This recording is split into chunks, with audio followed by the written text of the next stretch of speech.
Ravi de vous accueillir pour ce webinaire, pour vous présenter un peu la formation concevoir et piloter un projet de data science pour l'assurance. Je vais me présenter rapidement. Je suis Senior Analytics Manager au sein de la direction actuariat et data science de BNP Paribas Cardiff. Donc, j'identifie les projets stratégiques pour lesquels le machine learning va avoir de la valeur ajoutée pour la direction. Je design les plans de transformation pour les actuaires, notamment à travers des formations Python ou des projets de collaboration entre des actuaires et des data scientists. Et j'anime les formations pour managers au sein de l'Institut des actuaires, au sein de l'Institut du risque management. Et donc, c'est de cette formation-là que je vais vous parler aujourd'hui. Tu peux mettre la slide après. Super. Donc, en quelques mots, c'est une formation donc de data science à destination des managers pour l'assurance ou des opérationnels qui sont amenés à collaborer avec des data scientists. C'est une formation qui a été conçue spécialement pour l'Institut du Risk Management.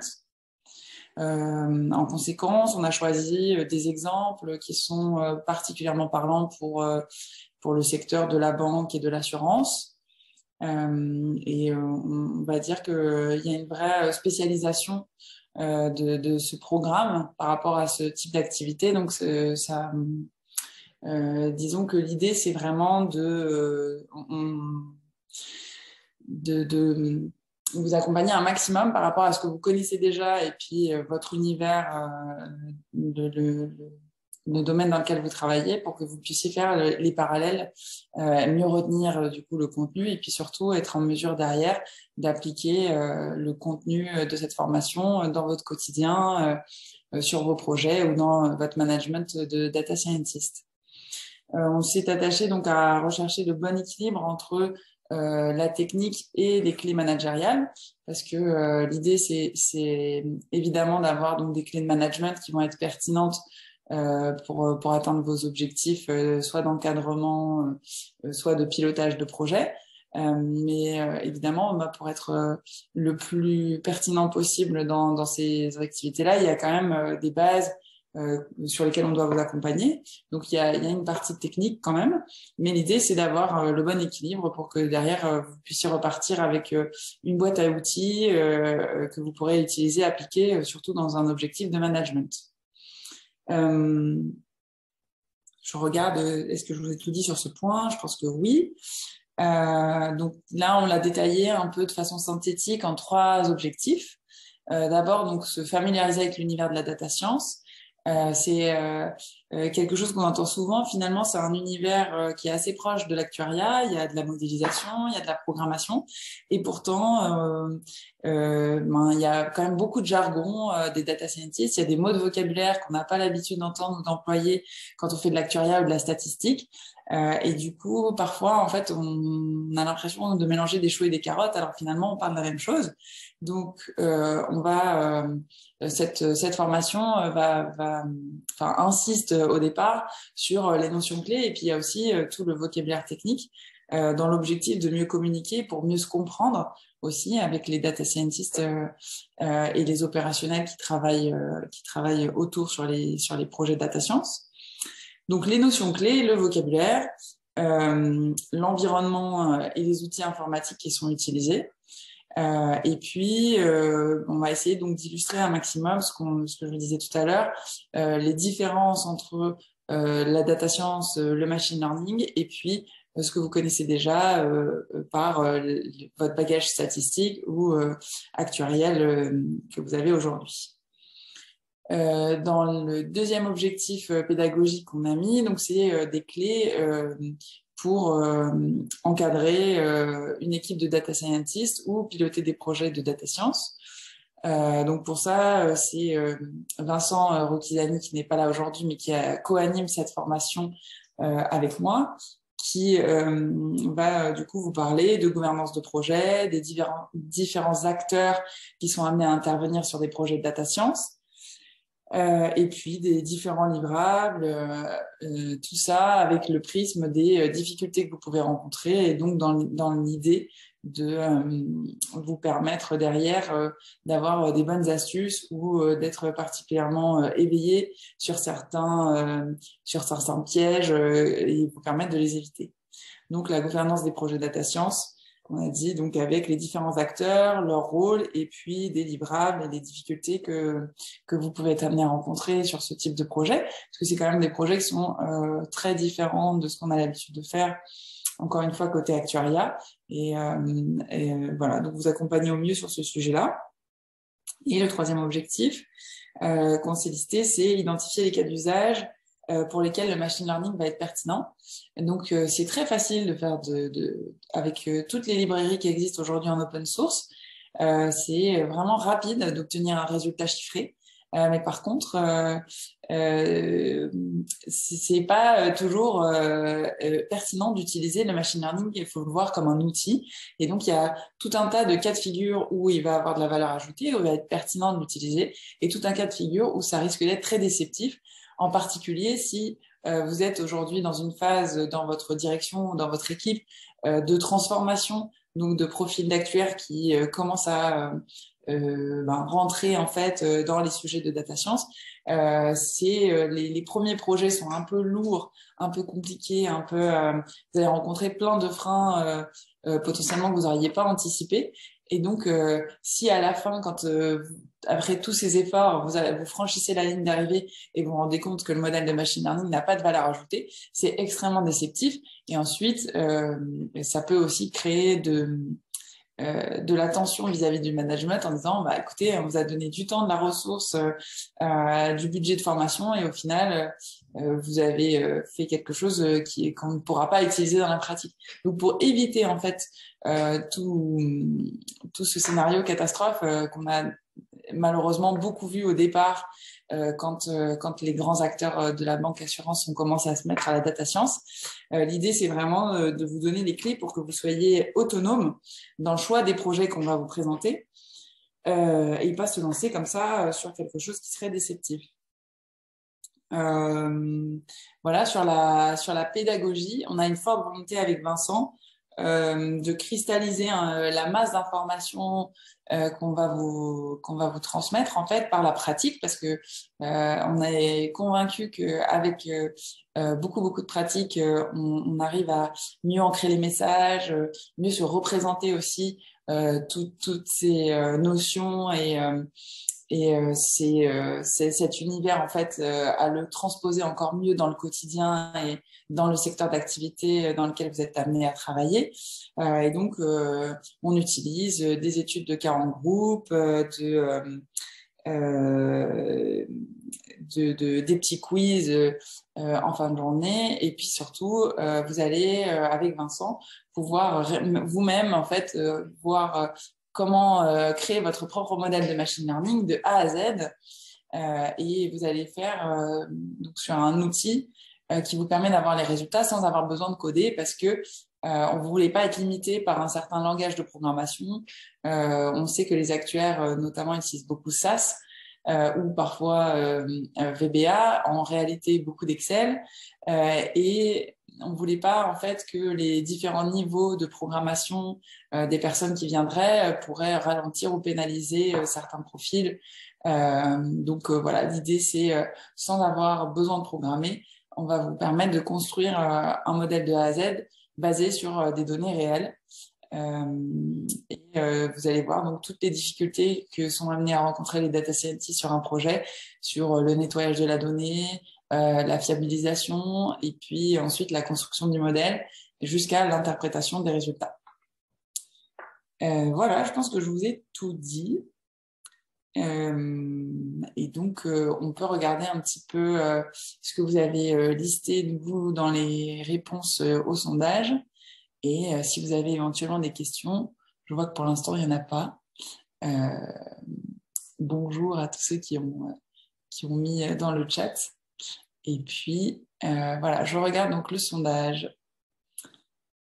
Alors, donc je vois que vous êtes presque à 60% issus de l'assurance. C'est assez représentatif des différentes de personnes qui se sont déjà inscrites à cette formation. C'est une formation que j'anime depuis 2018. Donc voilà, en général, effectivement, on a une grande majorité de personnes qui viennent de l'assurance. On a aussi des consultants, souvent des consultants qui travaillent dans les compagnies d'assurance, mais on a eu aussi quelques personnes qui venaient de la banque. Euh, donc voilà, c'est assez représentatif. Si les personnes il y en a 2 qui ont coché autre, si vous avez envie de spécifier dans le chat de quel secteur d'activité vous venez, je pourrais peut-être réagir dessus. Vous êtes une très grande majorité d'actuaires, donc ça doit être en rapport avec la mailing list qu'on utilise pour communiquer sur le webinar, mais effectivement, on a souvent beaucoup de managers en actuariat qui viennent ou des personnes qui ne managent pas encore, mais qui sont intéressées par avoir un peu une vision synthétique de qu'est-ce que la data science, est-ce que c'est vraiment quelque chose de révolutionnaire, est-ce que il faut vraiment que je m'y mette, est-ce que ça m'intéresse, est-ce que j'ai envie de creuser ces sujets-là ou pas. Donc ça donne aussi une bonne vision synthétique puisque c'est une formation en 3 jours avec la possibilité d'avoir ce cas d'usage de A à Z sur les données réelles et puis avoir vraiment les notions clés, les bases et les parallèles avec ce que vous connaissez déjà du fait de votre bagage et on va dire les compléments euh, qu'on va vous proposer pour bien dialoguer avec des data scientists ou travailler sur des sujets de machine learning. Donc, on a quand même une personne qui manage au quotidien des data scientists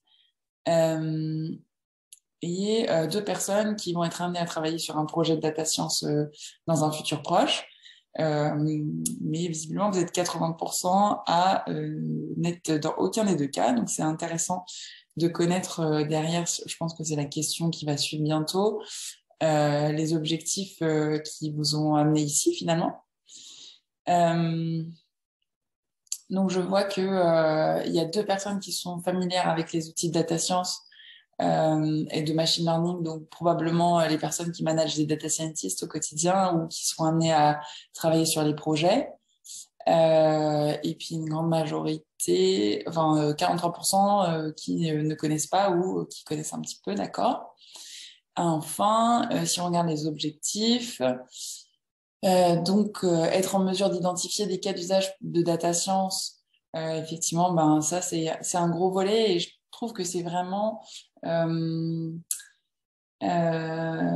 cette brique en fait de la formation.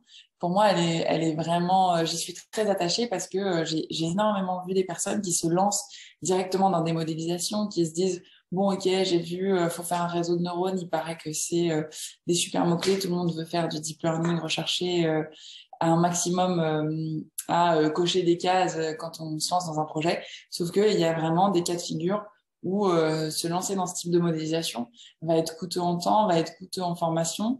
Il y a potentiellement plusieurs parties prenantes qui vont devoir intervenir sur le projet. Et donc, si c'est un projet qui est mal choisi, c'est vraiment dommage d'avoir mis autant d'efforts et d'énergie là-dessus. Donc, pour moi, c'est vraiment le meilleur outil anti-gaspi qu'on développe dans le cadre de ces 3 jours de formation. Et voilà, je suis ravie du coup qu'il y ait de la curiosité vis-à-vis de ça et un besoin aussi auquel on va pouvoir répondre du coup, parce que c'est comme ça qu'on a conçu le programme. Maîtriser toutes les phases d'un projet de data science, donc on en parlait, le livrable, les difficultés, les différentes parties prenantes qui interviennent sur les projets. Donc ça, c'est la partie que vous verrez avec Vincent, effectivement. C'est aussi dans cet objectif-là qu'on a construit le programme. Et donc, c'est la deuxième demi-journée qui est consacrée là-dessus. Être en mesure d'avoir des conversations professionnelles sur la data science. Donc c'est ce que je vous disais aussi dans les profils qui postulent à cette formation. On a donc des personnes qui s'interrogent. J'en entends parler. J'ai l'impression de faire de la modélisation, de la programmation. Pourquoi c'est différent le machine learning? Pourquoi la data science c'est particulier? Du coup, venir à cette formation vous permettra effectivement derrière d'avoir des conversations professionnelles, de maîtriser le vocabulaire, d'avoir les notions de base et du coup derrière savoir si vous avez envie d'approfondir, de rejoindre une équipe, de rejoindre un projet ou pas. Voilà, et donc obtenir les clés pour comprendre et challenger les data scientists. Donc ça aussi, c'est un objectif qu'on avait envie auquel on avait envie de répondre. Donc on verra, du coup, ça va être la dimension technique dont je vous parlais tout à l'heure, qu'on équilibre avec les clés managériales. Donc la dimension technique, on va avoir vraiment les pièges à éviter, la marche à suivre, les différentes techniques de modélisation. Et puis, vous aurez à la fin une sorte de checklist de tout ce qu'on doit vérifier en fait avec le data scientist qui est finalement l'ingénieur, la personne qui va concevoir le modèle, donc le produit quelque part. Donc quelles sont toutes les questions qu'il faut se poser et tous les aspects qu'il va falloir maîtriser avant de se lancer dans la mise en production de l'algorithme. Voilà, et donc la compréhension, j'en parlais un petit peu tout à l'heure, mais à partir du moment où on va insister sur le vocabulaire et les notions clés, ça va vous permettre de mieux communiquer, de mieux savoir ce qui se cache derrière tel et tel terme, et donc voilà, de mieux comprendre aussi les data scientists avec lesquels vous échangerez. Là-dessus, il y a aussi une grosse partie sur l'interprétation des résultats pour retrouver finalement confiance dans les chiffres qu'on vous présente, et puis avec cette fameuse checklist, être en mesure de challenger quand on vous présente des résultats, savoir finalement si les chiffres qu'on vous présente, en général, si ils vous semblent étonnants, si vous les trouvez bizarres, souvent vous avez raison. Et du coup, on va voir ensemble pourquoi et quels sont les éléments qu'il faut avoir checkés en amont pour s'assurer que quand on nous présente des résultats, ils sont cohérents. Et s'ils ne le sont pas, comment le corriger. Voilà. C'est ma machine à café qui se manifeste. Et enfin, donc, je vois que vous avez une grande majorité de personnes qui n'a pas de projet de formation pour 2022, mais peut-être pour 2023. Il y a quand même 2 personnes intéressées pour cette année. Voilà, c'est une formation, donc je vous disais qu'on fait depuis 2018 et on en fait 2-3 par an avec l'Institut actuel, l'Institut du risque management. Voilà, si vous avez des questions sur le chat, je serais ravie d'y répondre. Et je peux passer la main, du coup. Merci beaucoup, Anat. Effectivement, est-ce que vous avez des questions ? Nous, on sera ravis d'y répondre, en tout cas. N'hésitez pas aussi à nous écrire. Alors, je vais vous montrer la slide où vous pouvez effectivement... donc la prochaine session, c'est lundi 23 au mercredi 25, donc de cette année, en mai. Vous pouvez donc nous envoyer votre... curriculum vitae ainsi que le formulaire qui est à télécharger sur institutdurisquemanagement.fr, ou sinon vous pouvez aussi nous envoyer une demande simplement à contact@institutdurisquemanagement.fr. Voilà, on sera, comme je vous disais, ravis de vous accueillir parce qu'il faut préciser que c'est en présentiel, cette formation en tout cas, sur cette session de mai. Et encore un grand merci à Anat de nous avoir présenté cette formation. Est-ce que vous avez des questions ? Pour l'instant, je ne vois personne se manifester dans le chat. Je crois que tu as bien répondu à toutes les questions, Anat. Tant mieux. Est-ce que... J'essaie de voir qu'est-ce qu'on peut me poser comme question habituellement. Oui, c'est en 3 jours. On est 2 à intervenir. Ça convient pour des managers qui sont du coup des managers d'actuaires qui s'intéressent à la data science, mais on a eu aussi des managers, même des directeurs. On a eu des directeurs, donc vraiment avec une vision beaucoup plus macro. Et puis on a des opérationnels en fait qui sont amenés à travailler avec des data scientists. Donc on a eu des chefs de projet informatiques et puis des opérationnels en fait qui sont amenés à encadrer par exemple des stagiaires en data science. C'est des profils vraiment complets. Donc, et puis l'avantage, c'est que, comme tu le disais, c'est que tu en es à ta 3e, voire même 4e session, et que ça fonctionne bien. Donc, beaucoup plus. Depuis 2018, ah, on 2018, en fait, pardon. oui, On en fait 2-3 par an. D'accord, c'est ça. J'étais partie Ouais. sur 2, pardon. Non, non. Et en plus, on en a fait quelques-unes en intra aussi, donc avec d'autres compagnies. Donc, non, non, on est rodé là. Effectivement. Bah écoutez, s'il n'y a pas plus de questions, on va libérer Anat. Encore merci pour cette présentation et n'hésitez pas à nous consulter ou à nous appeler si vous avez quelqu'un besoin. Voilà, merci beaucoup encore Anat. Très bonne soirée à tous et merci encore.